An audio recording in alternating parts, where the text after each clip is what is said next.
দর্শক, আজ আমরা কথা বলবো হরমুজ প্রণালীর গুরুত্ব নিয়ে। আপনারা জানেন হরমুজ প্রণালী হচ্ছে বিশ্বের লাইফ লাইন।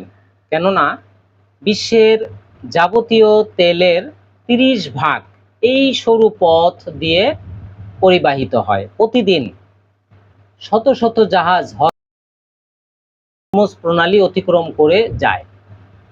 কিন্তু হরমুজ প্রণালী হচ্ছে বিশ্ব মানচিত্রের ক্ষুদ্র একটি বিন্দু। সাংঘাতিক ভয়ঙ্কর। বর্তমান যুদ্ধের প্রেক্ষাপটে হরমুজ প্রণালী পুরোটা ইরানের কবজাগত হয়ে আছে।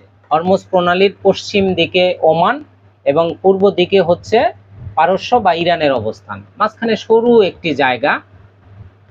এই সরু জায়গাটা ঘিরে রণক্ষেত্র আরো উত্তপ্ত হয়ে উঠছে।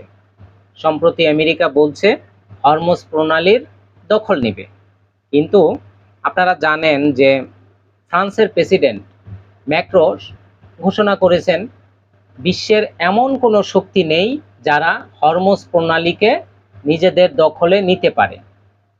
আরও ইন্টারেস্টিং বিষয় হচ্ছে হরমুজ প্রণালী নিয়ে জাতিসংঘের একটা প্রস্তাবে একই সাথে রাশিয়া, চীন এবং ফ্রান্স ভেটো প্রয়োগ করেছে।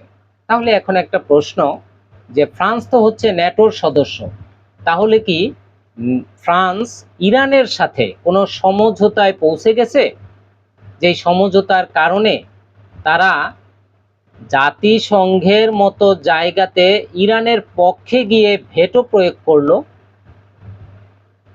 ইন্টারেস্টিংলি ফ্রান্স হচ্ছে ন্যাটো সদস্য, সেক্ষেত্রে তারা আমেরিকার এলাইভুক্ত, কিন্তু ইরানের পক্ষে ভেটো দেওয়া, এর পেছনে অবশ্যই একটা গুঞ্জন চাউর হয়েছে। সেটা হচ্ছে কি, যে ফ্রান্স ইরানের সাথে পেছন দিক দিয়ে লিয়াজো করে ফেলেছে। হ্যাঁ দর্শক, বিশ্ব কূটনীতিতে স্থায়ী শত্রু বা স্থায়ী বন্ধু বলতে আসলে কিছুই নেই। মূল বিষয়টা হচ্ছে প্রত্যেকটা দেশ বন্ধুত্ব বা শত্রুত্ব বজায় রাখে নিজেদের স্বার্থের কথা চিন্তা করে। আপনি যদি জাপানের কথা চিন্তা করেন, তাহলে জাপান ইরানের সাথে সমান্তরাল জানালা খোলা রেখেছে, কিন্তু জাপান এশিয়ার মধ্যে আমেরিকার সবচেয়ে বড় মিত্র দেশের একটি। এছাড়াও মধ্যপ্রাচ্যের যে দুটি দেশের জাহাজ হরমুজ প্রণালী দিয়ে সহজে অবাধে চলাচল করতে পারছে, সে দুটি দেশ হচ্ছে কাতার এবং ওমান। এবং ঐতিহাসিক দিক থেকেই কাতার এবং ওমানের সাথে ইরানের সম্পর্ক ভালো। এখন প্রশ্ন হচ্ছে, আমাদের সার্কভুক্ত দক্ষিণ এশিয়া, বিশেষ করে পৃথিবীর সবচেয়ে বেশি মানুষ বাস করে ভারত, পাকিস্তান এবং বাংলাদেশ, এই অঞ্চলটাতে, এখানে আমাদের এই অবস্থাটা কি বর্তমান যুদ্ধের প্রেক্ষাপটে? বাংলাদেশের সাথে ইরানের সম্পর্ক ঐতিহাসিক। আপনারা জানেন 1757 সালে সিরাজউদ্দৌলা পলাশির যুদ্ধে হেরে যাওয়ার আগ পর্যন্ত আমাদের রাষ্ট্রভাষা ছিল কিন্তু পার্সি বা ফার্সি। সে হিসেবে ইরানের সাথে আমাদের দীর্ঘমেয়াদী শত শত বছরের ঐতিহাসিক, সামাজিক, রাজনৈতিক, সাংস্কৃতিক সম্পর্ক বিরাজমান। তবে সাম্প্রতিক সময়ে আমেরিকার সাথে বাংলাদেশের দহরম মহরমের কারণে আমাদের জাহাজগুলো কিন্তু কিছুটা ইরানের নজরদারিতে আছে। এবার আসি ভারতের সাথে ইরানের বর্তমান সম্পর্কটা আমরা একটু দেখি। ভারত এমন একটি দেশ, এশিয়াতে ইসরায়েলের সবচেয়ে বড় বন্ধু রাষ্ট্র হচ্ছে ভারত, এবং একই সাথে আমেরিকার সাথেও ভারতের একটা সম্পর্ক বিদ্যমান। কিন্তু ভারত আবার ইরানের চাবাহার বন্দরকে ব্যবহার করে ব্যবসা বাণিজ্য, আমদানি রপ্তানির জন্য। অর্থাৎ ইরান থেকে ভারতে তেল আসে এবং ভারত থেকে বিভিন্ন নিত্য প্রয়োজনীয় পণ্যদ্রব্য ইরানে পরিবাহিত হয় চাবাহার বন্দরের মাধ্যমে।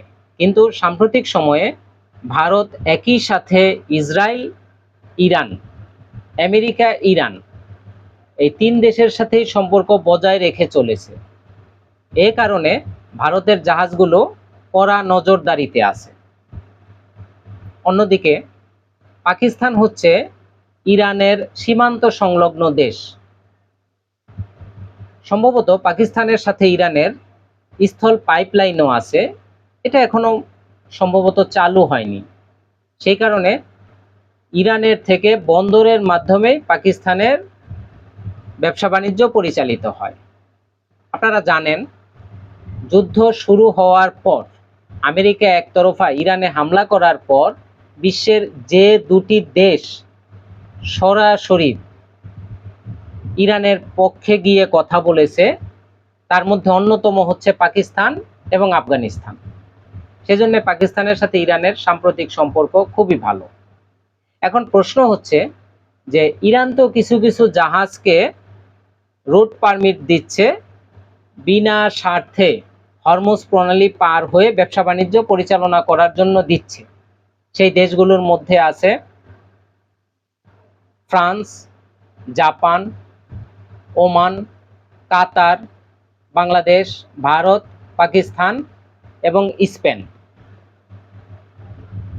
তো কাদের জন্যে হরমুজ প্রণালী হচ্ছে মরণ ফাঁদ, বা কোন দেশের জাহাজ হরমুজ প্রণালী পার হতে পারছে না, ইরান কাদেরকে অনুমতি দিচ্ছে না, সেটা আমরা এখন জেনে নেই। ইসরায়েল, মার্কিন যুক্তরাষ্ট্র বা ব্রিটিশ পতাকাবাহী কোনো জাহাজ হরমুজ প্রণালী অতিক্রম করে আরব সাগরে আসতে পারছে না। কারণটা স্পষ্ট, ইরানের উপরে হামলায় সরাসরি আমেরিকা এবং ইসরায়েল জড়িত, আর ব্রিটিশরা তাদেরকে সাহায্য করছে। এখন এর প্রভাব কি হতে পারে? দীর্ঘমেয়াদে যদি যুদ্ধ চলে, ইতোমধ্যে যুদ্ধ 1 মাসের বেশি ওভার হয়ে গেছে, যদি দীর্ঘমেয়াদী যুদ্ধ চলে তাহলে পশ্চিমা জাহাজগুলোর কস্টিং অনেক বেড়ে যাবে। স্বাভাবিকভাবে জিনিসপত্রের দামও বেড়ে যাবে, ইন্স্যুরেন্স খরচ বেড়ে যাবে এবং এর ফলে ইউরোপ আমেরিকাতে জিনিসপত্রের দাম অনেক বেড়ে যাবে। ইতোমধ্যে ইউরোপ আমেরিকাতে জিনিসপত্রের দাম বেড়েও গেছে। এখন যে বিষয়টা হচ্ছে, যুদ্ধ যদি দীর্ঘমেয়াদে হয় তাহলে ইরান হয়তো প্রমাণ করে দেবে হরমুজ প্রণালীর চাবিকাঠি একমাত্র ইরানের হাতে, অন্য কারো হাতে নেই। তবে সময় বলে দেবে আমরা কি নতুন কোনো বিশ্ব ব্যবস্থার দিকে যাচ্ছি কিনা। দ্বিতীয় বিশ্বযুদ্ধের পরে শুধুমাত্র ডলারের বিনিময়ে তেল বিক্রি হতো। বর্তমানে খুব শীঘ্রই হয়তোবা আমরা ব্রিক্স মুদ্রা বা চীনের নিজস্ব মুদ্রায় তেল বিক্রি হতে দেখব। সেদিন হয়তো খুব বেশি দূরে নয়। তো প্রিয় দর্শক, ভালো থাকবেন, যত্ন নেবেন। আবার হয়তো আপনাদের সাথে আমার দেখা হবে অন্য কোনো ভিডিওতে। ধন্যবাদ।